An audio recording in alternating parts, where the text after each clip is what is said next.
E agora, então, né, os nossos olhos vão se voltar, a nossa preocupação se volta justamente àquilo que tanto o Poder Legislativo Municipal como função típica, quanto o Poder Executivo Municipal como função atípica, também exercem, que é a função legislativa. Então, a função legislativa, né, no nosso arranjo constitucional, né, ela é dividida entre os poderes dentro de cada ente da federação. Então, nós já vimos em direito ambiental, em direito urbanístico, agora em direito municipal também, que há uma divisão de competências, né, legislativas e administrativas, que a Constituição se preocupa de dividi-las lá no início, né, os artigos 20 e poucos, até o 30, 30 e poucos, entre os entes da federação. Agora, nós vamos olhar essa divisão de competências a partir da análise do Poder Legislativo, do Poder Executivo, e agora do processo legislativo, nós vamos olhar isso internamente, dentro do ente federativo município. Como poderíamos analisar a partir do texto constitucional na União, a partir do texto constitucional estadual para o Estado, e assim por diante. Portanto, o tema do nosso encontro de hoje é um primeiro passeio sobre o processo legislativo municipal. Nós vamos fazer aqui uma análise, pessoal, do processo legislativo municipal numa primeira parte. No encontro da aula que vem, terá mais assunto ainda sobre esse mesmo tema, tá? Eu achei melhor fazer assim, porque processo legislativo municipal, que para alguns também é chamado de direito parlamentar municipal, né, ou direito legislativo municipal, é um assunto assim que demandaria mais do que 1 hora e pouquinho, né, de análise. Então, eu fiz um recorte aqui, tá? Nesse sentido, então, eu vou agora compartilhar a nossa exposição. Uma coisa. Muito bem. Então, processo legislativo municipal, encontro 6, né, aula 6. O que nós temos aqui para começar a falar sobre o processo legislativo? Pessoal, processo legislativo municipal, existe o processo legislativo estadual e, portanto, existe um processo legislativo federal ou nacional. Vamos lá. A rigor, pessoal, essa é uma parte do direito municipal que é direito constitucional, né? Nós estamos aqui revisitando várias disposições constitucionais que são, assim, essenciais, principalmente para você que amanhã, eventualmente, queira abraçar uma carreira de advocacia pública municipal, seja no Poder Legislativo, seja no Poder Executivo. Então, isso daqui tem que estar muito bem, assim, arraigado, né, na sua compreensão, na sua formação, porque, a partir disso tudo, né, você vai lidar com tudo isso no seu dia a dia. Então, a primeira coisa que eu chamo a atenção aqui para vocês, para a gente falar de Poder Legislativo Municipal, no município, nós temos que compreender que existe um regramento constitucional na Constituição Federal e existe um regramento constitucional na Constituição Estadual que se reflete nas nossas leis orgânicas municipais, tá? Então, assim, não dá para falar de direito de processo legislativo no município sem a gente fazer o caminho aí reverso, né? Ou subir para o processo legislativo em geral.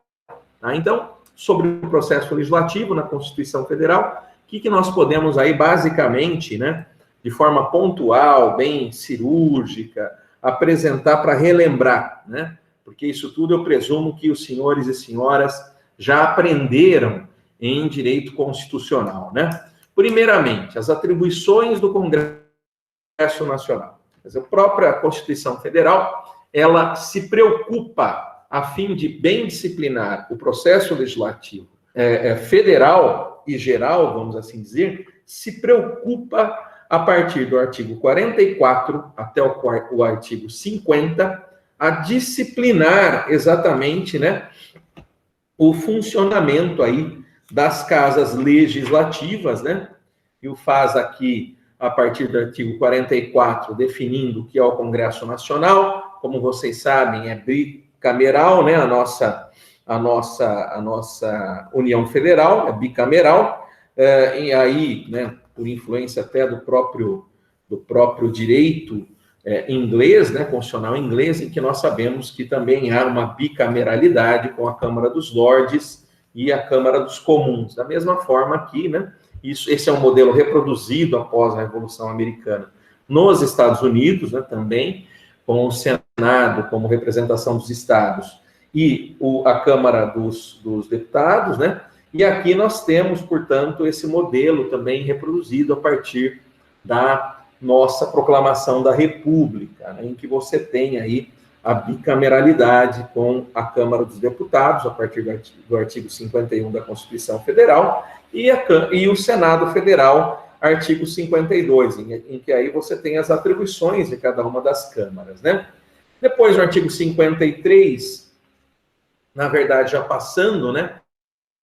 53 a 56, eu aponto aí, você tem os deputados senadores, aquilo que eu acabei de chamar de Estatuto do Parlamentar. Então, essa expressão Estatuto do Parlamentar é esse conjunto de disposições constitucionais que são aplicadas no nosso texto federal aos deputados e senadores. Então, artigos 53, 54, 55 e 56, temos aí as regras, né, aplicáveis aos deputados e senadores, as suas imunidades, as suas prerrogativas, né, aos seus direitos, às suas proibições, e isso daí também, o próprio texto constitucional, como nós já vimos quando analisamos o Poder Legislativo, o próprio texto constitucional diz expressamente que isso se aplica também ao vereador no âmbito municipal. Então, o Estatuto do Parlamentar Municipal e o Estatuto dos Vereadores na verdade, a aplicação simétrica das disposições da Constituição Estadual, que, por sua vez, é uma aplicação simétrica dessas disposições que estou aí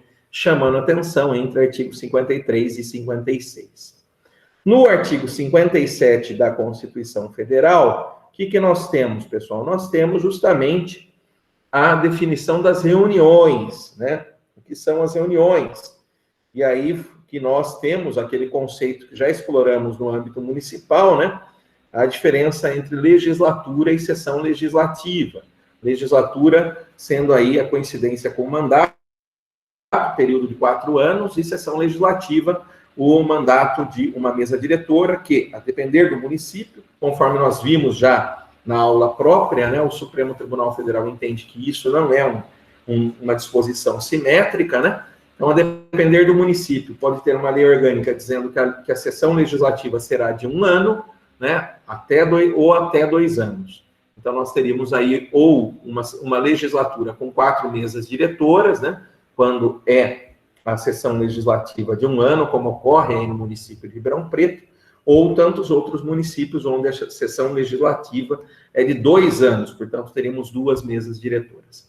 E aí, então, você tem também, né, a disposição no artigo 58 da Constituição Federal das competências, das atribuições, né, das comissões parlamentares que nós já analisamos também dentro do âmbito municipal. Como nós vimos, existem basicamente, né, 2 tipos de comissões, né, as comissões permanentes, que são aquelas previstas no regimento interno com competências pré-definidas, principalmente para análise de projetos, de proposituras, projetos de leis, projetos de emendas à lei orgânica, projetos de resolução, projetos de decreto legislativo, enfim, tudo que eu vou agora abordar com vocês, né? As proposições, é o termo que se dá genérico a todas essas espécies, né, de proposições, ou também chamadas proposituras, e aí, né, você tem as comissões também, tanto no âmbito federal, estadual, quanto no municipal, as comissões são temporárias. Basicamente, a comissão parlamentar de inquérito, que é aquela que expressa mais fortemente, né, mais intensamente a atribuição do Poder Legislativo de fiscalizar o Poder Executivo. Temos também comissões temporárias como comissões de representação, por exemplo, uma missão internacional, né, em que você tem representantes da Câmara, do Senado, ou mesmo de câmaras de assembleias legislativas, ou até câmaras municipais que representarão numa missão internacional, por exemplo, o nosso ente federativo, como também você tem aí comissões de estudo, comissões que são criadas para um evento específico, né, com começo, meio e fim, como, por exemplo, são as CPIs, exemplo que nós estamos aí assistindo, né, a CPI no Senado da Covid, né, em que está se apurando aí as responsabilidades, né, dos entes federativos sobre o enfrentamento da pandemia, e temos aí também, né, as comissões temporárias, como as comissões processantes, né. Processante, por exemplo, no nível federal se chama impeachment, né, uma lei de 1950, e no nível municipal nós vamos chamar isso de processo de cassação de mandato, né, o que normalmente a gente usa para se referir a esse processo, mas, na verdade, tecnicamente ele se chama processo de apuração de infração político-administrativa, quando se tratar de uma apuração de infração do prefeito ou do presidente da Câmara, que possui atribuição administrativa, ou também chamada, né, processo de de processo de apuração de infração ético-parlamentar, ou seja, quando se trata, pessoal, de infrações cometidas à luz do regramento específico, né, infrações essas ético-parlamentares. Então, há infrações político-administrativas e infrações ético-parlamentares. E aí, esta norma específica no âmbito municipal é um decreto-lei de 1967, é o decreto-lei 201 de 1967. E aí, então, aqui em vermelho, nessa primeira transparência, eu chamo a atenção de vocês sobre aquilo que efetivamente é o núcleo do que nós temos aqui que analisar. Na verdade, todas essas temáticas, desde o artigo 44, 50, 51, 52, 53, 56, 57, 58, todas elas se relacionam com o processo legislativo, por óbvio, mas onde está o núcleo? Onde estão as disposições constitucionais, né, federais da Constituição Federal, que são reproduzidas no nível estadual e depois se reproduzem no nível municipal, de tal forma a se expressar, se comprovar, né, se vivenciar efetivamente o processo legislativo municipal. Essas disposições, 10 artigos, entre os artigos 59 e 69 da Constituição Federal. Pessoal, esse conjuntinho de 10 artigos, ele é tão importante a gente compreender, que o Supremo Tribunal Federal denomina esse blocozinho, né, de normas, esses 10 artigos, como as linhas básicas do modelo constitucional brasileiro. As linhas básicas do processo legislativo no nosso modelo constitucional. Portanto, né, esse é um conjunto de dispositivos muito relevante, muito importante, para que você sempre leia, sempre revise, porque, né, esse é um conjunto essencial à compreensão do funcionamento, né, do nosso Estado brasileiro e, portanto, dos Estados-membros, né, e também dos municípios. E aí, portanto, o Supremo diz, né, que essas disposições desse pequeno bloco de 10 artigos da Constituição, 59 a 69, essas regras, elas são aplicadas simetricamente aos estados e municípios. Nesse sentido, né, o caso líder no Supremo Tribunal Federal que diz isso é a ADI, Ação Direta de Inconstitucionalidade 637, relator ministro Sepúlveda Pertence, julgada em 25 de agosto de 2004. O que ele diz? O que diz a ADI, né, a sua ementa? Processo legislativo dos Estados-membros. Absorção compulsória das linhas básicas do modelo constitucional federal, entre elas as decorrentes das normas de reserva de iniciativa das leis, dada a implicação com o princípio fundamental da separação e independência dos poderes. Jurisprudência consolidada do Supremo Tribunal. Nessa ementa da DI 637 está claro, né, chama-se de absorção compulsória. Então, o Estado-membro deve absorver obrigatoriamente, né, sem reclamar, todas as disposições que estão na Constituição Federal do processo legislativo no âmbito federal. A absorção compulsória. E aí fala-se, né, das linhas básicas do modelo constitucional federal. Então, as linhas básicas, o artigo 59 a 69 nos dá as linhas básicas. Por quê? Porque há espaço aí na competência do Estado-membro e do município, desde que respeitadas essas linhas básicas, no interesse regional, no interesse local, disciplinar, né, diferentemente. Exemplo, que já citei agora há pouco, citei no outro encontro e vou relembrar, aquela previsão sobre o mandato da mesa diretora da Câmara Municipal, né, podendo ser de 1 ano ou de 2, sendo que aqui na Constituição, nessas disposições, se prevê que a mesa diretora da Câmara do Senado é de 2 anos, e no âmbito municipal você pode ter 1 ano, e isso foi considerado pelo próprio Supremo como uma disposição em que não vigoraria esta regra, né, geral de compulsória absorção, portanto, espaço aí, né, de norma específica, né? E aí, então, continua, nas normas recorrentes, ele exemplifica, né, na ADI. O que são essas normas compulsórias? Ele diz, por exemplo, as normas que fixam a reserva de iniciativa das leis. Então, se você olhar do artigo 59 em diante, até o 69, você vai perceber lá no artigo, por exemplo, né, no artigo 63, né, você tem no inciso 1º nos projetos de iniciativa exclusiva do Presidente da República, salvado o disposto no 66 para o 3º e 4º, você tem aí, né, a fixação da competência legislativa, né, a previsão da competência exclusiva, legislativa exclusiva, né, ou privativa do Presidente da República, né?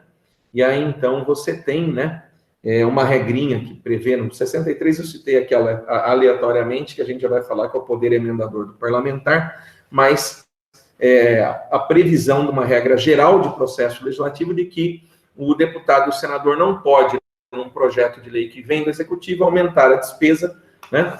E aí você tem, né, uma previsão geral, né, aumentar a despesa nos projetos de iniciativa exclusiva do Presidente da República, aí é ressaltado aí 166, que são as emendas à lei orgânica anual, tá?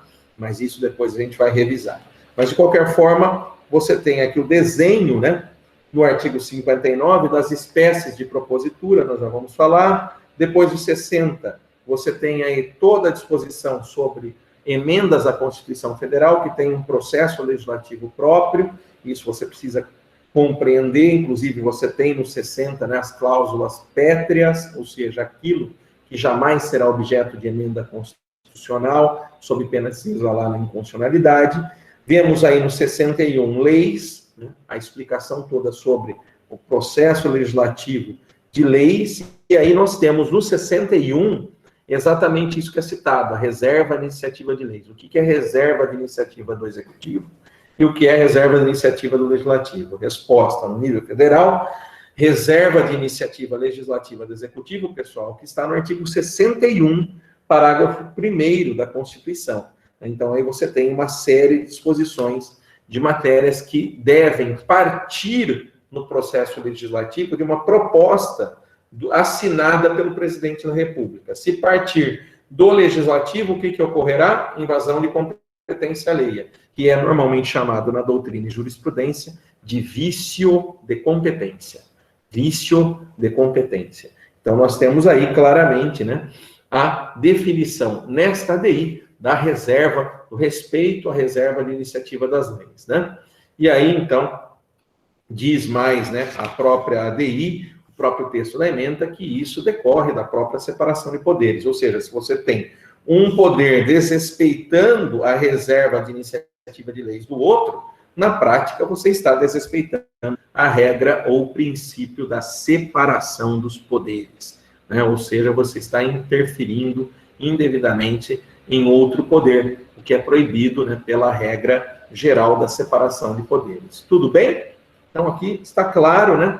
Artigo 61, por exemplo, parágrafo 1º, prevê quais são as competências, a iniciativa, né, privativa, a competência legislativa privativa do Presidente da República. Esse 61, parágrafo 1º, ele vai ser refletido na Constituição de cada um dos 27 estados da Federação, em relação aos governadores, e depois, no âmbito da lei orgânica, isso também será repetido em relação aos prefeitos. Por quê? Porque há uma aplicação simétrica das disposições federais, da Constituição Federal para os estados, dos estados para os municípios, assim pacificado pela ADI 637 de 2004 do Supremo Tribunal Federal.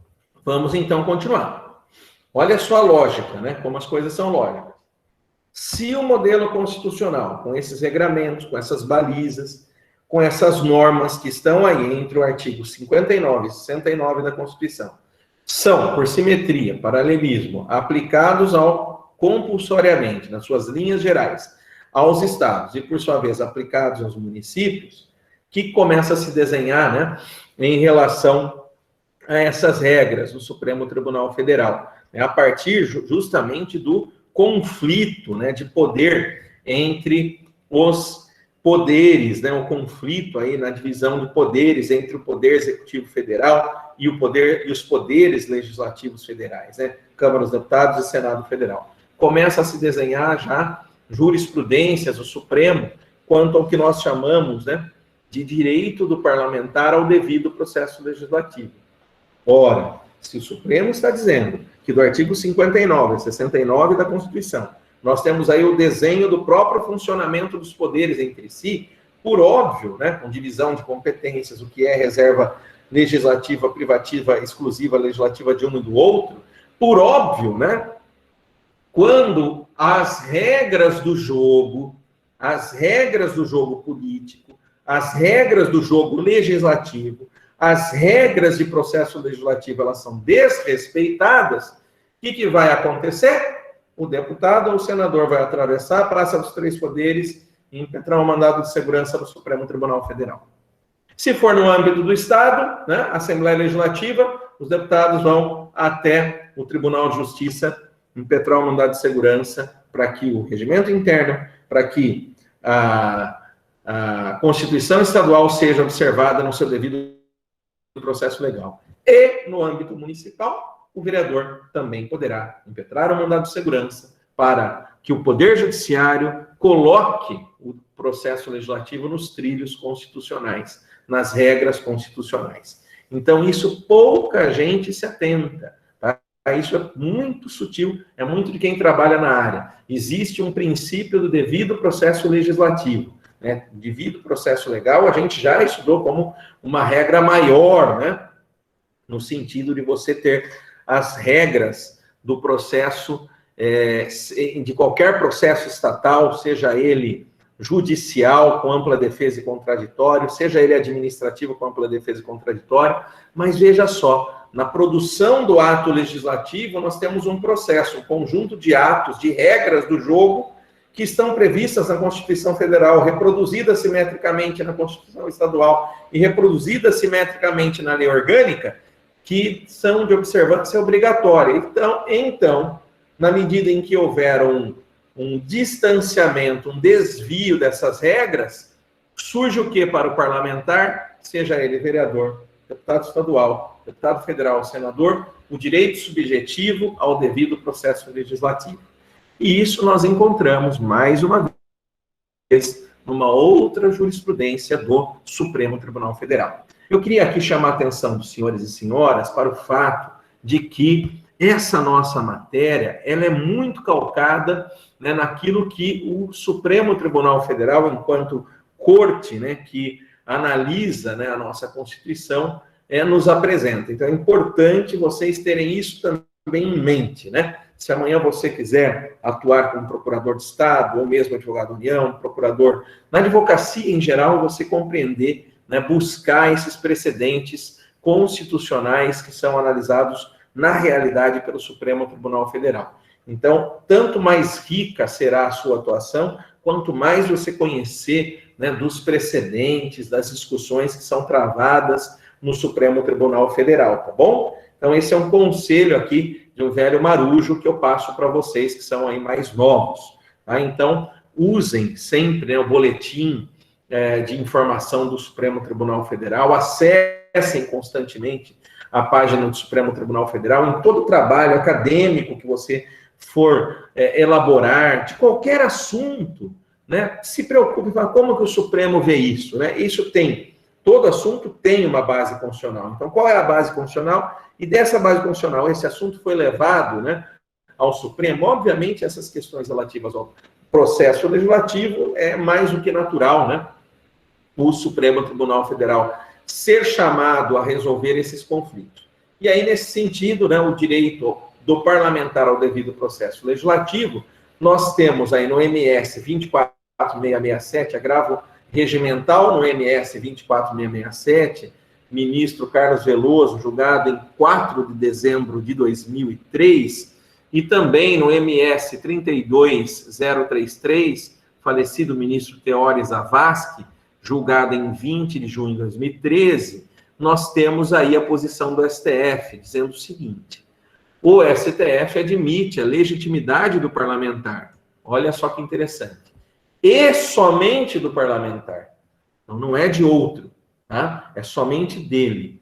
Para impetrar mandado de segurança, com a finalidade de coibir atos praticados no processo de aprovação de lei ou emenda constitucional, incompatíveis com as disposições constitucionais que disciplinam o processo legislativo, tá? Vários precedentes são desfilados aí, e aí embaixo você tem, né, efetivamente, o precedente aí que é o que forja, né, esta ementa. Então, direito do parlamentar ao devido processo legislativo. Descumpriu o devido processo legislativo, o que o parlamentar tem que fazer? Mandado de segurança para que o Poder Judiciário, que não vai entrar no mérito do processo da propositura do projeto de lei, mas vai entrar sim onde? Verificando se as regras do jogo, né, da formação do ato legislativo foram observadas.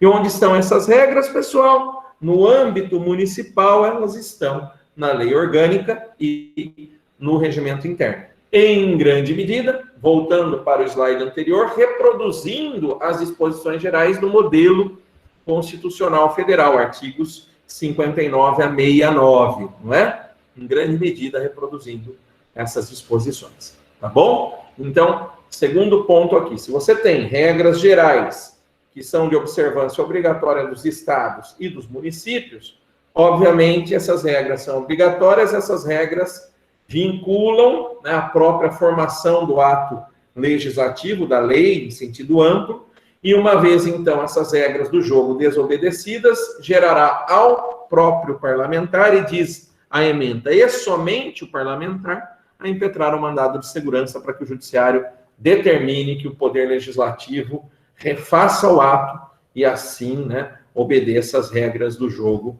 legislativo. Tudo bem até aqui?